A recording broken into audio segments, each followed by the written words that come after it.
just heard this incredible noise. Hyenas. Obviously there was something afoot. It is Farai, alive but bone-thin, weak, and facing a vicious mob. Life as a nomad had obviously taken its toll, and we couldn't believe how bad Farai was looking. It was just incredible to see a lion in such poor condition. I mean, all signs of his mane had disappeared, and he was just an extremely thin and desperate lion. Farai is engaged in a fight for his life, and then comes the cavalry. He's formed a coalition with another nomadic male, one who is also in terrible condition, but his presence is enough to turn the tide.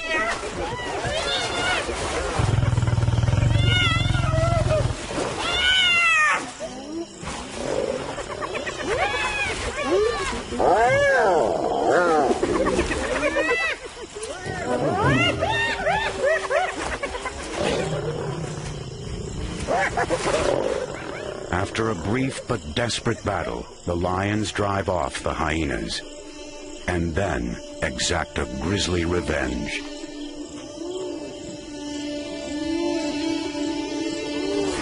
In the aftermath, Farai has taken a hyena cub.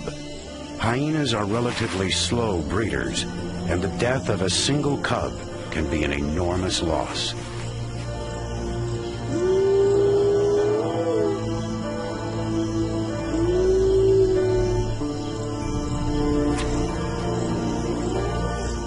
Farai seems almost too weak and exhausted to eat the cub.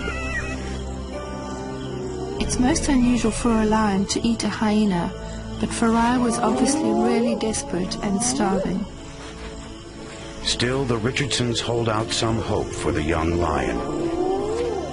Given the fact that he'd survived through most of the dry season, and he had formed a coalition with another male, he'd obviously hung in this long.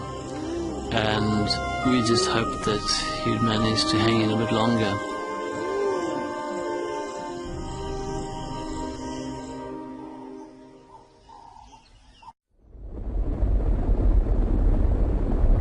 There is thunder in the valley. Here, great herds of buffalo make their way through a parched African landscape, responding to the siren call of water. Sweet and clear, a spring rises out of an otherwise dry riverbed, a rare oasis. It is also a trap. To get there, the animals must descend into a valley of death.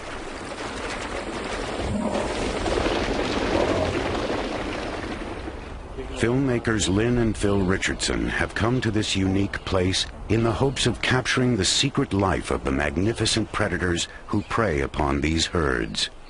We went on an expedition in the Zambezi Valley, and during this trip we found this spring, which we realized would be perfect for lions.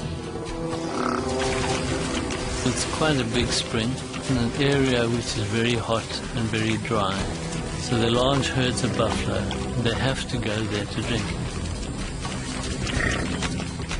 The Zambezi Valley, broad and deep, carves its way through the ancient landscape of northern Zimbabwe. The spring lies 30 miles from the Zambezi River. The gorge around the spring is a dream landscape for predators, but it can be a nightmare for filmmaking. Thick scrub and countless gullies render vehicles useless. Making a film about lions on foot is something that hasn't been done before. We thought long and hard about walking with lions. At first it was really scary, but after a while it was extremely invigorating. But walking with lions means lugging camera equipment over difficult terrain, in heat that can reach 115 degrees. With trackers Vice and Chris, Lynn follows a fresh trail. This is fresh now. Fresh, what time? Yeah, this is 6 o'clock. Okay, this is the one we must stay on now, Vice. Okay, let's follow this one. The lions have gotten used to the filmmakers and usually ignore them, but today, for some reason, they are not welcome.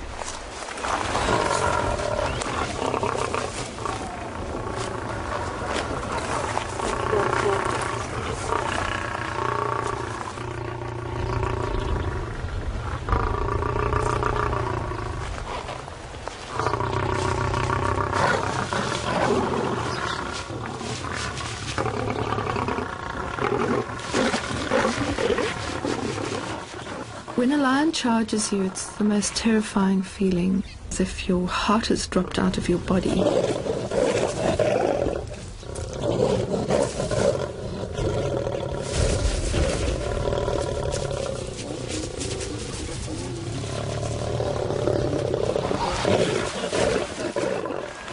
At times I thought, well, this is it, and it's coming too close, what do I do?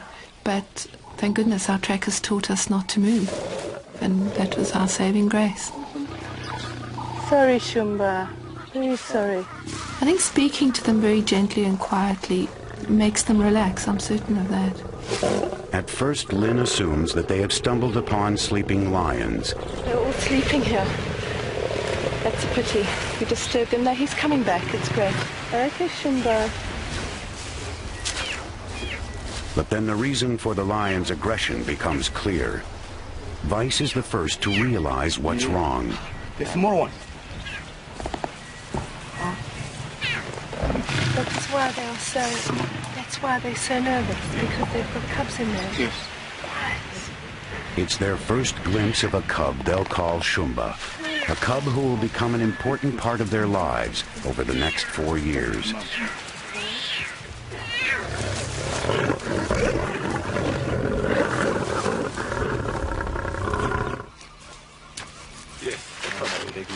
Here's the big male. The lions seem to be headed for the spring. Phil, come in.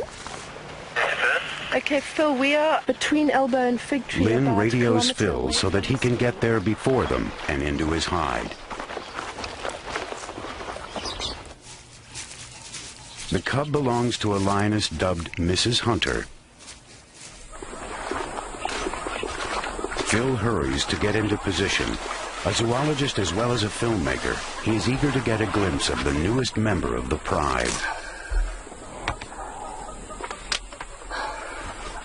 He and Lynn have set up permanent hides at the best vantage points for observing the spring and the entrances to the gorge. Shooting from the hides has allowed the Richardsons to get to know each of the pride members as individuals. Kavingo, the dominant pride male, is the first to arrive. 9 adult and subadult females follow.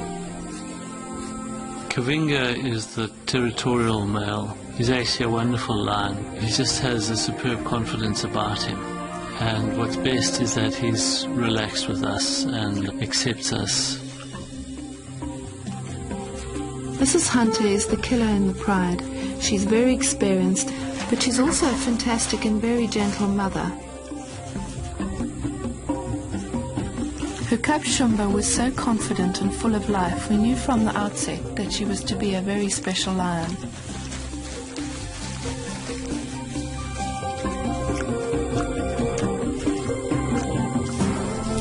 And then there's Farai, Shumba's 6-month-old cousin and the comedian of the pride. Farai is a lion cub without a care in the world. He thinks this whole place is just made for him, and all the lions are his playmates. He's just an indomitable little fella. Another lioness calls for her own cubs, just 2 weeks older than Shumba. Lionesses in a pride tend to synchronize their breeding and share child-rearing duties, even suckling each other's babies. But there's no time to tarry at the spring. It's been 3 days since the lions have eaten, and if the lionesses are to continue to produce milk, they must hunt. It's time to stash the cubs, and the lionesses have already picked out a perfect shelter, a tiny cave not far from the spring. While the cubs settle into their snug hideaway, the hungry adults head out. Farai, too young to hunt and too old to huddle in the cave, looks bereft at being left behind. At the height of the dry season, several herds of buffalo come to drink at the spring every day. The buffalo must be aware that lions haunt this place, but thirst leaves them no choice. The lions take up ambush positions at the entrances to the spring.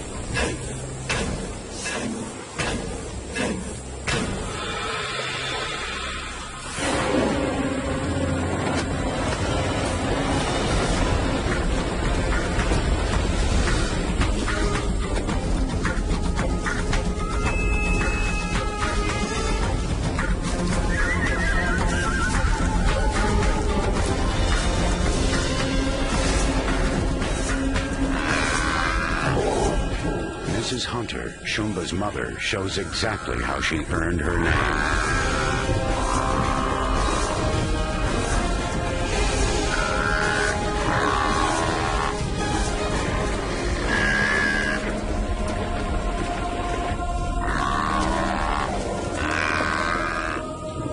Deftly, she hangs on to the thrashing one-ton animal, keeping out of reach of sharp hooves and horns. Finally, the rest of the pride arrives. It will take the combined weight and strength of all the lions to finish the buffalo off.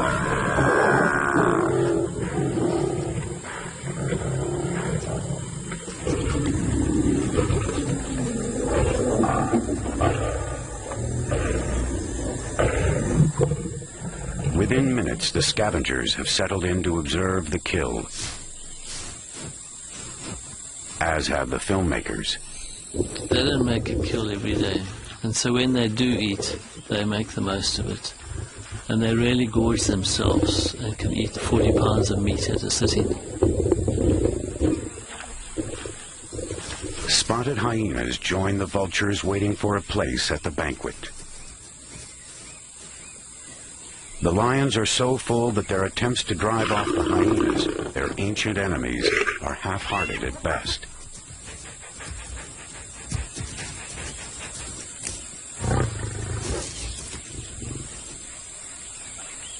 Now it's time for a good lie-down, something lions excel at. They'll spend up to 20 hours a day resting, conserving their energy.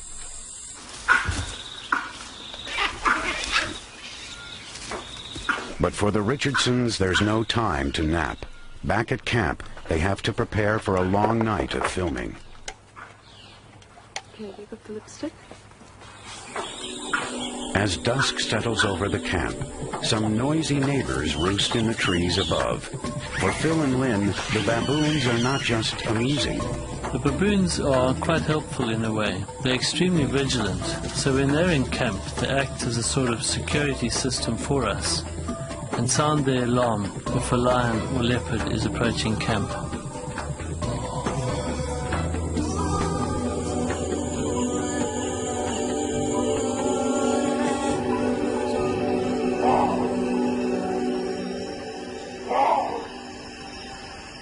At nightfall, Phil and Lynn head for their hides.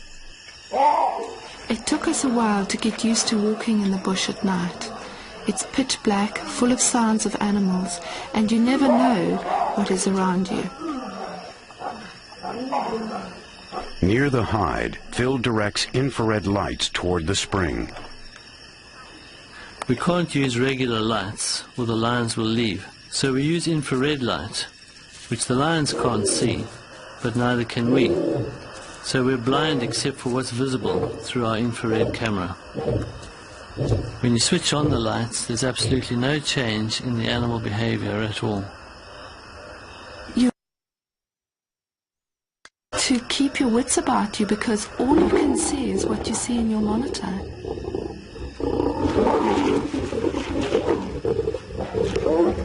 Tonight, the pride is feeding on yet another buffalo carcass.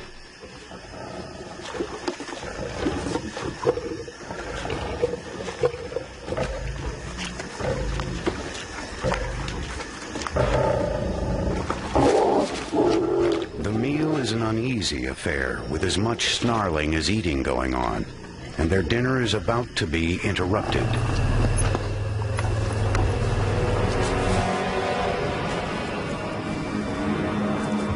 Elephants prefer to visit the spring by night, but they do not appreciate the company of lions.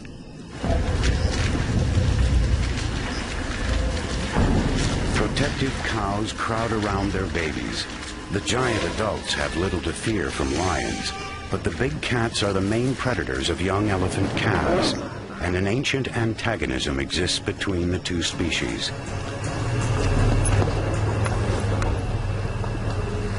A psychological duel ensues. The elephants seem infuriated by the proximity of the lions.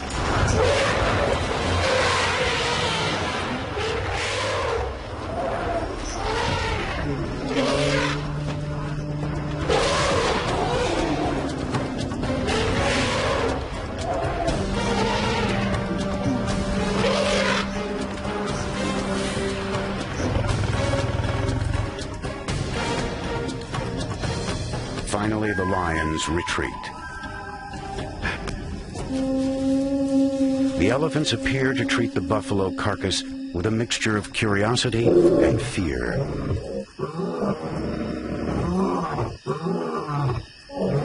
As if to deny their defeat, Farai, Mrs. Hunter, and Kavingo noisily announce that they are still the rightful kings of beasts. The adults in the pride are extremely tolerant of Farai. They put up with his antics with little more than a snarl or two.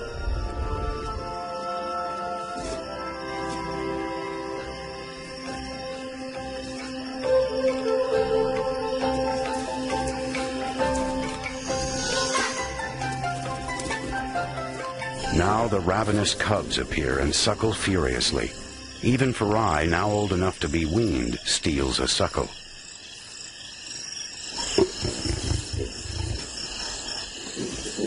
Eventually, the females decide that enough is enough.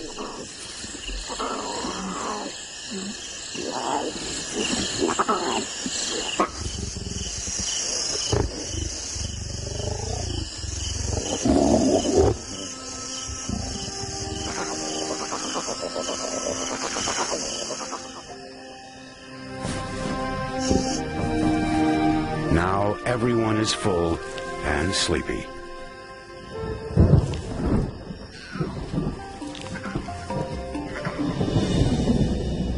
But the rumble of thunder interrupts the lion's reverie. This calm, balmy night is about to take a violent turn. Humidity blown in from the north heralds the end of the long, hot, dry season.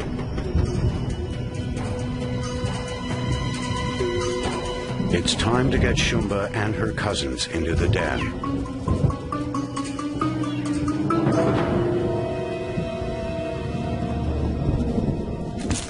The filmmakers, too, head for cover, hoping that they won't blunder into elephants or lions in the rumbling darkness.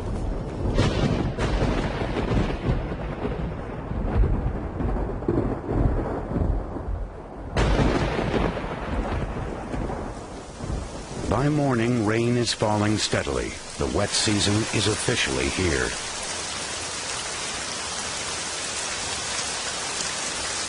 This is good news for the wild things in the area, but not for the film crew. With water available everywhere, the great herds will no longer need to come to the spring, and the lions will head out after them. Filming will have to be suspended.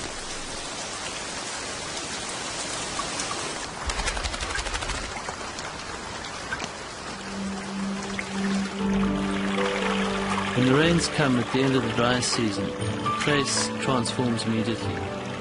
One day you'll have hundreds of animals coming to the spring, and the next it'll be totally deserted.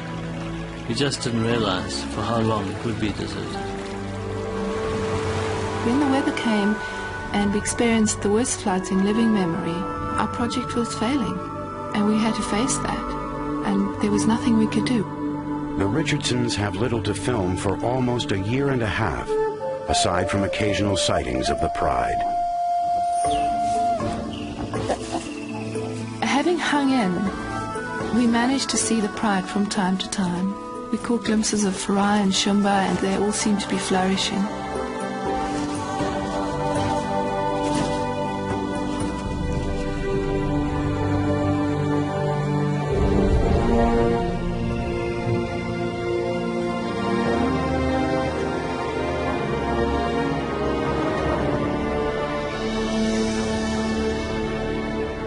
Finally, after 18 months of mostly lost filming, the weather turns and the landscape begins to dry out again. Anxiously, Phil and Lynn await the return of the pride. Then one day they spot a familiar figure at the bottom of the gorge.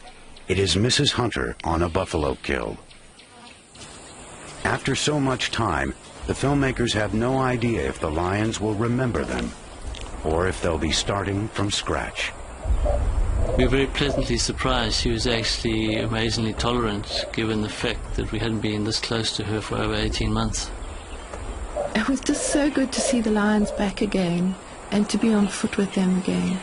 That feeling of being alive reawakened in us. You feel so at one with the lions and with what you're trying to achieve. It was really fantastic.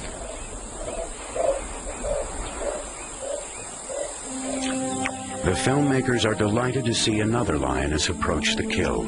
It's Shumba, now fully grown. But the lions have already gorged and abandoned the carcass after a few more mouthfuls. Instantly, the vulture sees the opening.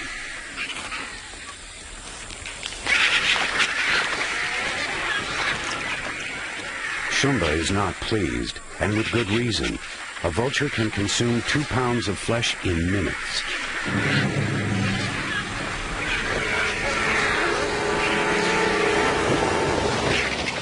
She rushes the scavengers, only to be frightened off by the flap of wings. Kavingo, the male, is beginning to show his age. He was still a big, powerful lion, but you could see that age was creeping up on him. So we were worried that his time as Lord of the Spring must be up. And there is trouble in the air.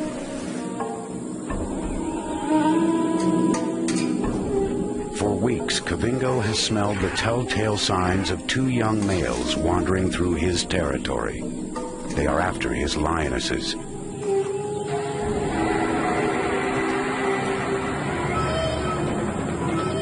And today the nomads have decided to stake their claim.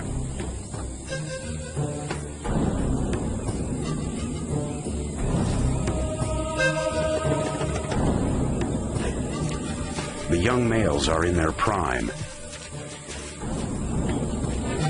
Shumba and Farai, sensing trouble, head for cover. Kavingo has a choice to make: stand his ground or leave. The new males insolently scent mark over Kavingo's marks, and the older lionesses seem intrigued.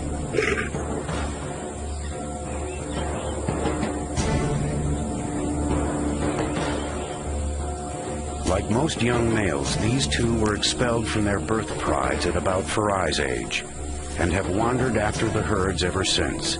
But now they have their eyes on Kavingo's lionesses and his bountiful place at the spring. Kavingo, outnumbered, is still reluctant to give up his territory. But one of the new males takes the offensive.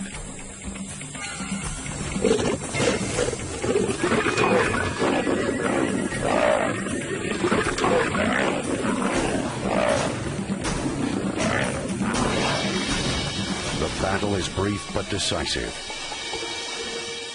The lionesses look on as Kavingo departs.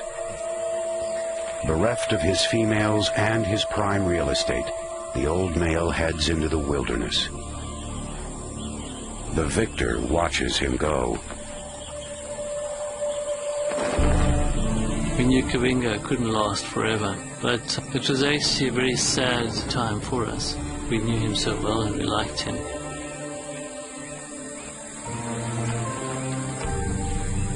I was really sad to see Kavingo go, not only because we knew we'd never see him again, but because we got so attached to him. He was a very composed lion and very patient with his cubs. It was really sad to see him leave.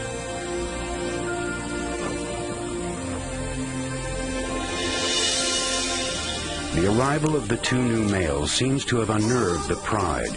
Young Shumba and Farai take to the trees in terror. Farai's approaching the age when young males are driven from the pride. With tolerant Kavingo gone, his situation is precarious.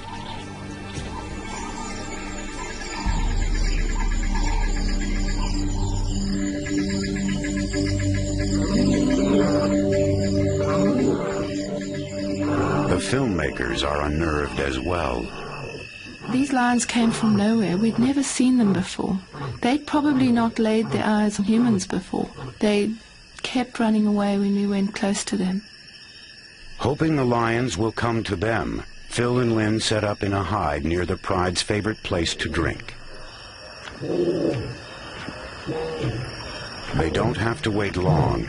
It's the larger of the new males, loudly roaring his claim to this territory. We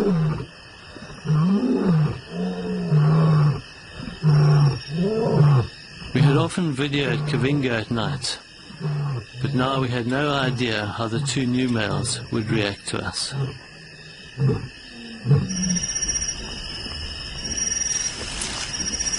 The adult lionesses seem to have accepted their new leader.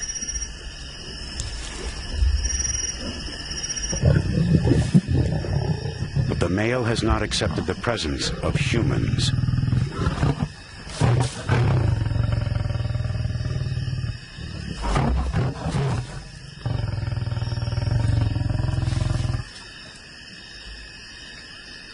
They're huge, powerful animals, and those growls and roars just rattle through your body. It's really scary at night.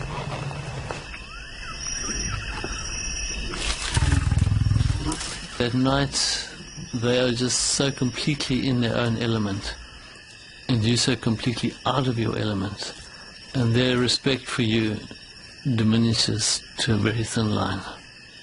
When the lions disappear from the monitor, Phil scans the landscape, worried the cats might be stalking them from behind. He resorts to a searchlight. To his relief, he sees the lions heading off into the night.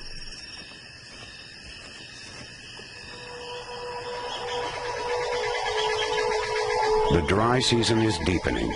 Gradually, the last water in the riverbed evaporates, leaving the spring as the only surface water for miles around. Life becomes ever more desperate for the wildlife. A few miles from the spring, elephants gather in the withering heat, which now soars over 100 degrees. The riverbed looks dry, but the elephants are about to transform it. There are a few places where the water level underground seems to rise up, and they dig wells to get down to the water.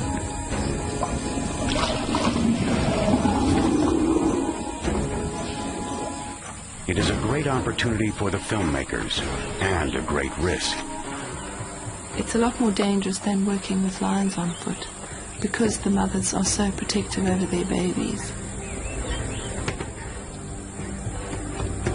Using their enormous bulk and strength, the elephants dig down to the water level to create mud wallows. The mud cools them and protects their hides from parasites. For the youngsters, wallowing is just plain fun. Baboons are happy to help themselves to the fruits of the elephants' labors. It's dangerous for baboon babies to wander. New males in the troop might kill them. Fortunately, these babies come equipped with restraining devices.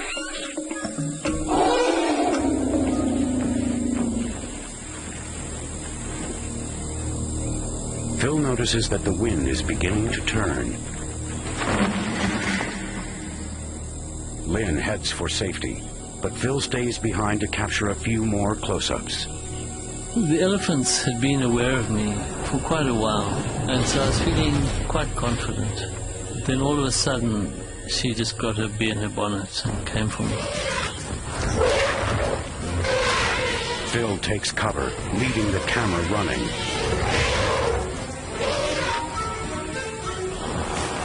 It was a pretty full-on charge because she stopped only 4 feet from the camera.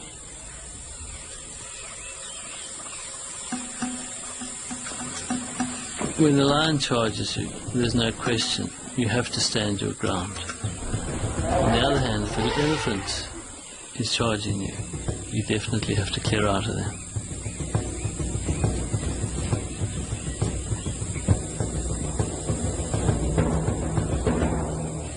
After the elephants depart, the pride makes its way to the dry riverbed to rest. The new males and the older lionesses have accepted each other, for the most part. But Farai, Shumba, and the other youngsters are still keeping their distance. Their lives may yet be in danger from the new males.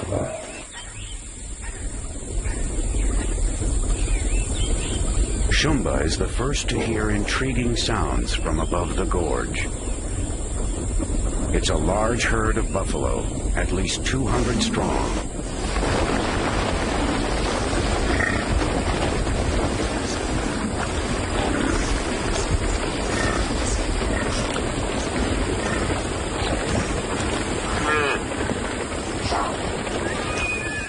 The sheer size and numbers of the herd take the young lions by surprise.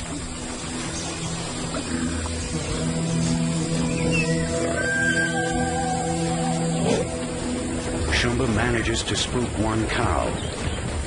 Poor Farai manages to spook only himself, and the buffalo press their advantage.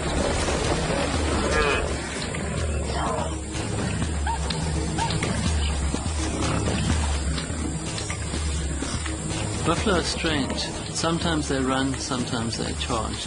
The buffalo probably saw these lions were particularly lacking in confidence and took the opportunity to chase them around. Probably made the buffalo feel good.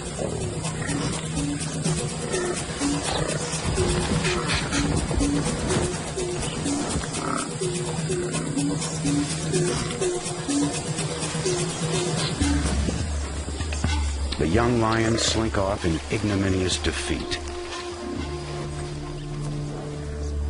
One of the new males is watching Farai closely. He's not likely to tolerate the young male much longer. Shumba seems oblivious to her cousin's predicament and sticks by him constantly.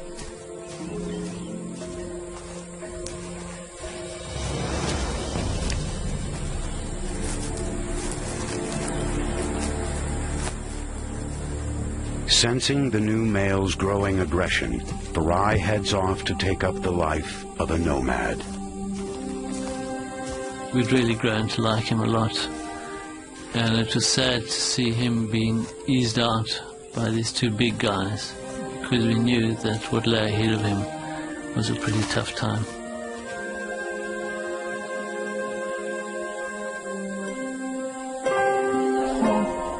Shumba calls after him in vain.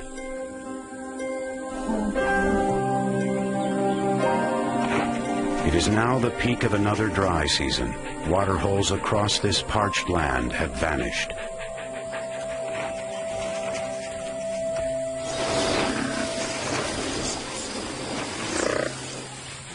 Some grazers are starving,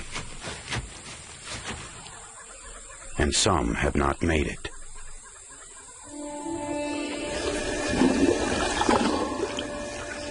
The dead elephant has left behind an orphan.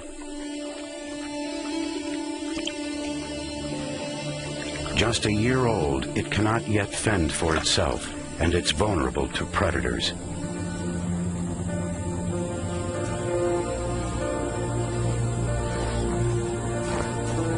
If it is not adopted, it has no chance. Elephants do sometimes adopt orphans, but this one seems to be having no luck. It may be the stress of the season, the battle for scarce resources, that causes the herd to reject the baby. Filming that little baby being rejected was so hard. I just thought, this is tough. Nature is so cruel at times.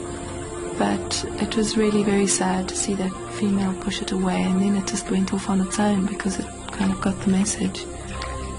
And that was even harder because there was this tiny little thing that wasn't going to have much of a chance out on its own.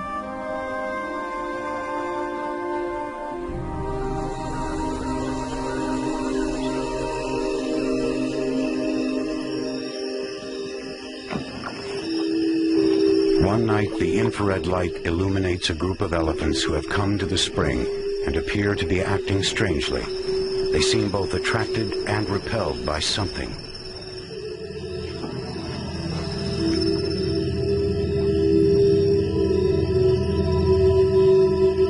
After searching through their monitors, the Richardsons discover the cause.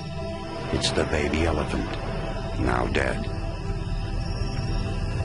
After having followed the baby Ellie for days and nights, we were amazed to see, the other elephants pay their respects. It was very touching. It's difficult to know why they do it. Maybe it's just curiosity. Maybe there is some sort of feeling of loss within the elephants that they feel one of their number has gone.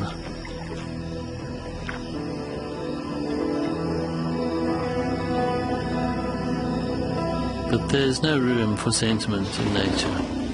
These are just the harsh realities of life at the spring.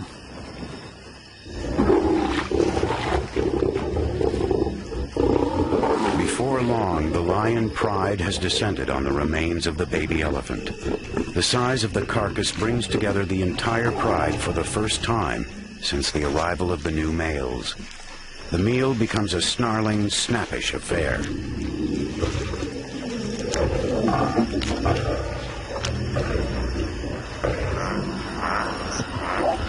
More elephants arrive and apparently object to the lions feeding on the baby elephant.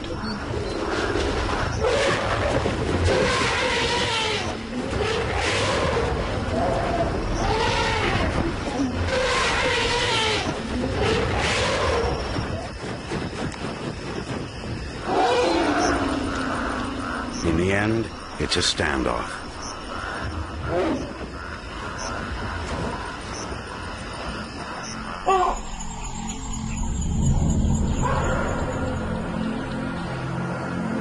Another scorching morning dawns. The baboon sentries take up their lookout posts in the trees as hundreds of impala descend into the gorge.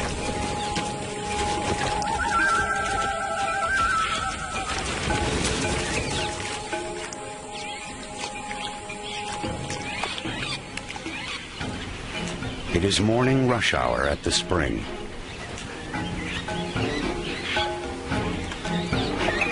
In anticipation of a hunt, Lynn has taken up a position in a hide. Trackers Vice and Chris scan the scene from a tree above the gorge, keeping Lynn informed as to where the pride is heading. They're on the move. Lynn is anxious to see if Shumba has gained confidence after her brush with the buffalo.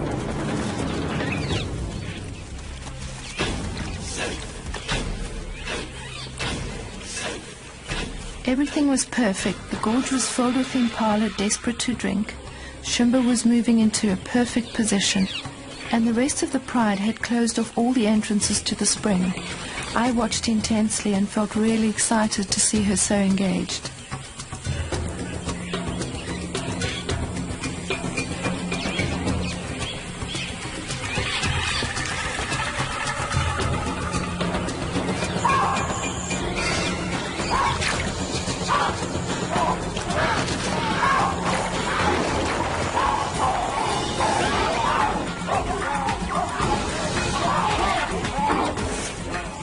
Inexperience, Shumba seems unable to decide which antelope to charge and lopes after them indiscriminately.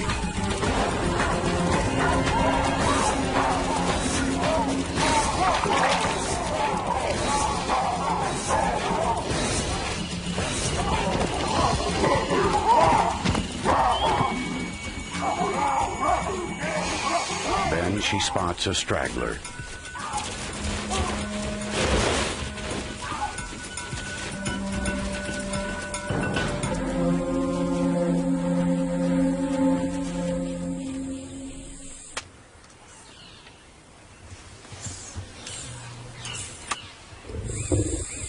I lost her in the vegetation, but we quickly moved to find she had made a kill. Shumba has finally come of age as a hunter.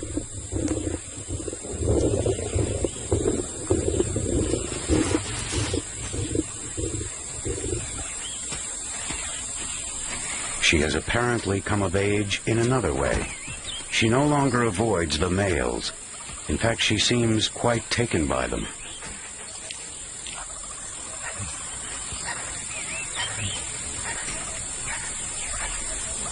Both males have noticed her condition, but 2 males and 1 female in heat can be a powder keg.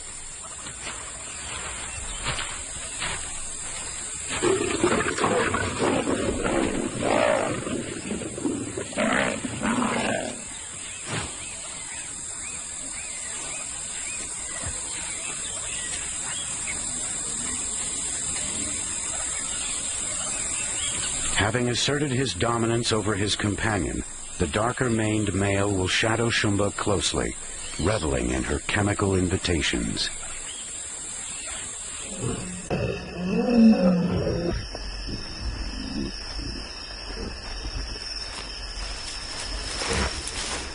By nightfall, Shumba is in an amorous mood, and so is the dark-maned male. Their courtship will last about 3 days and nights, punctuated by mating about every 20 minutes.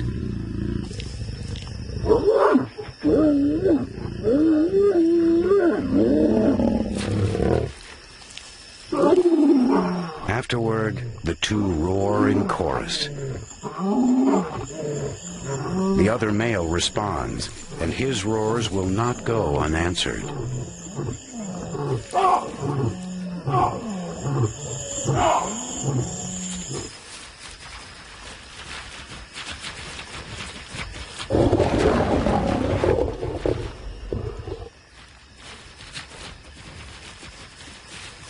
Having reprimanded his companion, the male returns to court Shumba once again.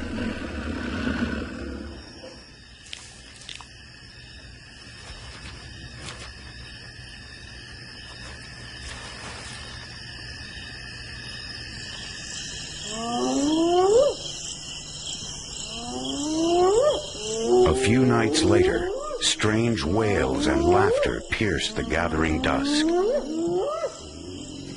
I just heard this incredible noise. Hyenas. Obviously there was something afoot. It is Farai, alive but bone-thin, weak, and facing a vicious mob. Life as a nomad had obviously taken its toll, and we couldn't believe how bad Farai was looking. It was just incredible to see a lion in such poor condition. I mean, all signs of his mane had disappeared, and he was just an extremely thin and desperate lion. Farai is engaged in a fight for his life, and then comes the cavalry. He's formed a coalition with another nomadic male, one who is also in terrible condition, but his presence is enough to turn the tide.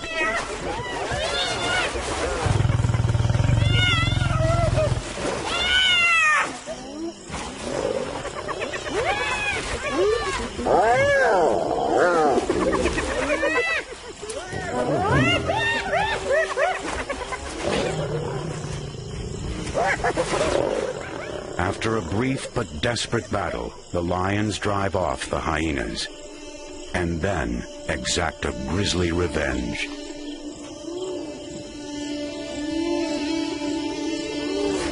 In the aftermath, Farai has taken a hyena cub.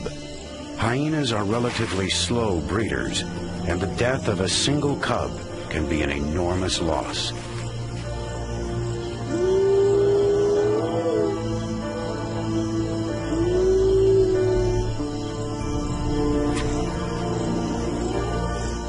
Farai seems almost too weak and exhausted to eat the cub. It's most unusual for a lion to eat a hyena, but Farai was obviously really desperate and starving. Still, the Richardsons hold out some hope for the young lion. Given the fact that he'd survived through most of the dry season, and he had formed a coalition with another male, he'd obviously hung in this long. And we just hoped that he'd manage to hang in a bit longer.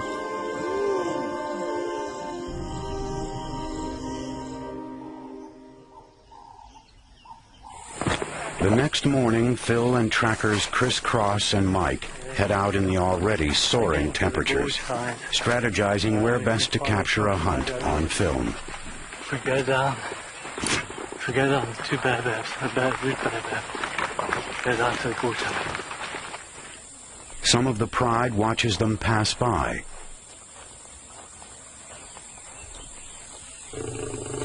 A few yards further on, warning grumbles emanate from a thicket. It's the dark-maned male.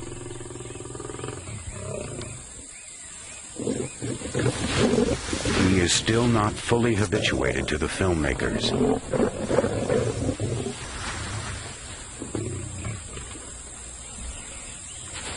But soon the lions have lost interest in them. Something more pressing has their attention. Oh, there she is. Shumba is beginning to show her mother's intensity when it comes to stalking.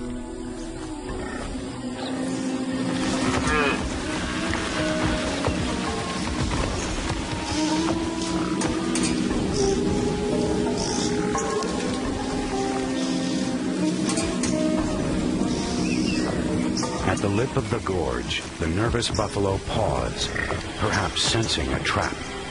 But thirst overcomes caution, and the buffalo take the plunge.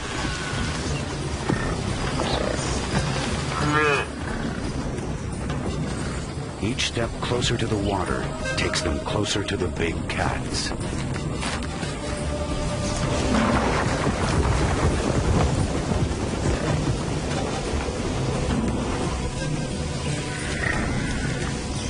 I ended up being in a perfect position. The buff stopped to drink right in front of me. Shumba was making her approach from where I could see her. And the atmosphere was really tense and quite scary.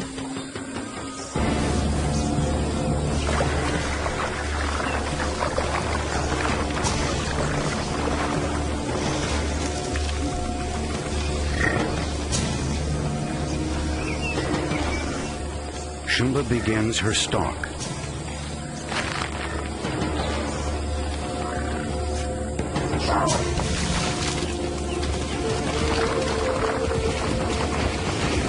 The buffalo smell the lioness and spook, but after stampeding down the gorge a bit, they halt, unsure of where the danger lies. This time, it appears Shumba will not be intimidated.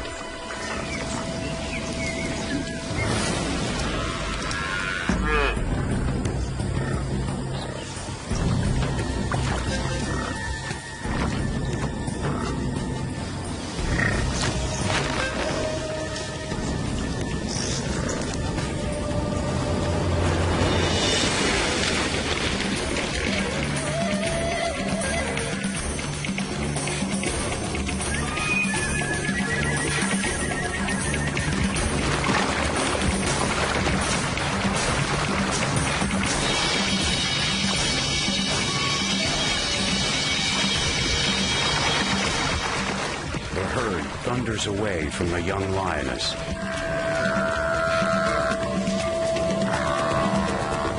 But for one buffalo, it's too late. Shumba and Mrs. Hunter have caught it.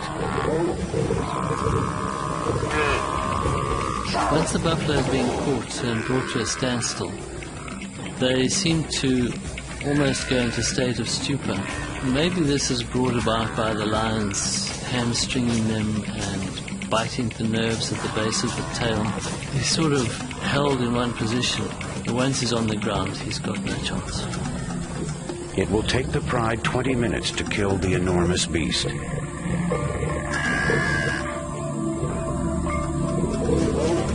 Shumba has truly proved to be Mrs. Hunter's daughter, fearless at the kill.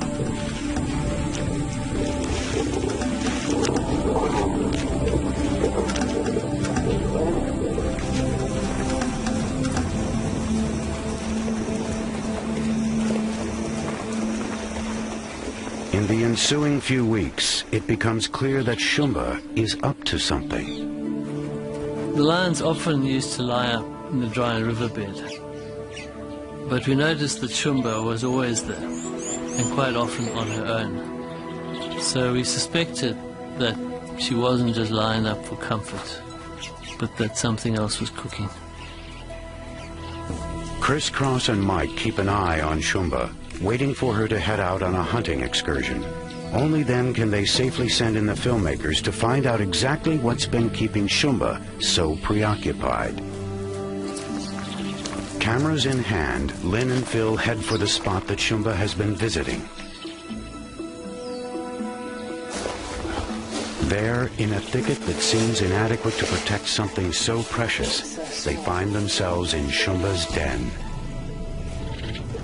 It's just incredibly exciting to go in there knowing the danger of the situation. And then, of course, to be in a lion's den. I mean, mean, you've heard stories of that for 2,000 years. And there they were. It was just so fantastic to see these tiny little bundles, and they were probably only 3 weeks old, and their eyes had only just opened. They were really sweet. I thought they'd cuddle together, they're miles apart. Just flopped down. Yeah, they can barely walk, these little things.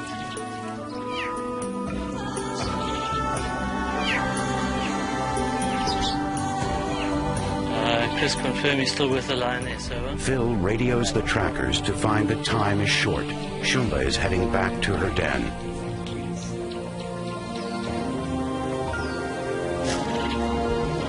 Phil hustles to get a small lipstick camera in place so that he and Lynn can monitor the den remotely and maybe catch the mother and cubs together.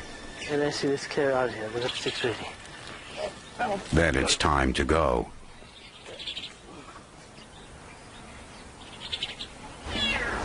"50 yards downwind from the den, Phil keeps an eye on the cubs, awaiting Shumba's arrival.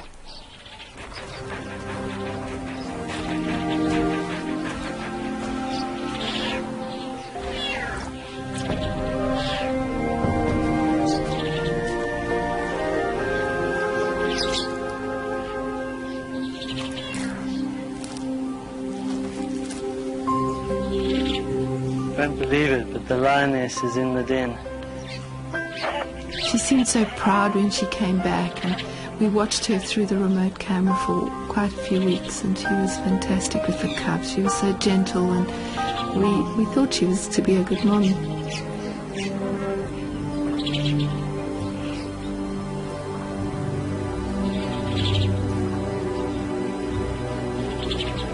It's been the perfect ending to the Richardsons' time walking with lions. After 4 difficult years, they've captured the most intimate moments of an entire generation of lions on film. On the horizon, storm clouds have begun to gather.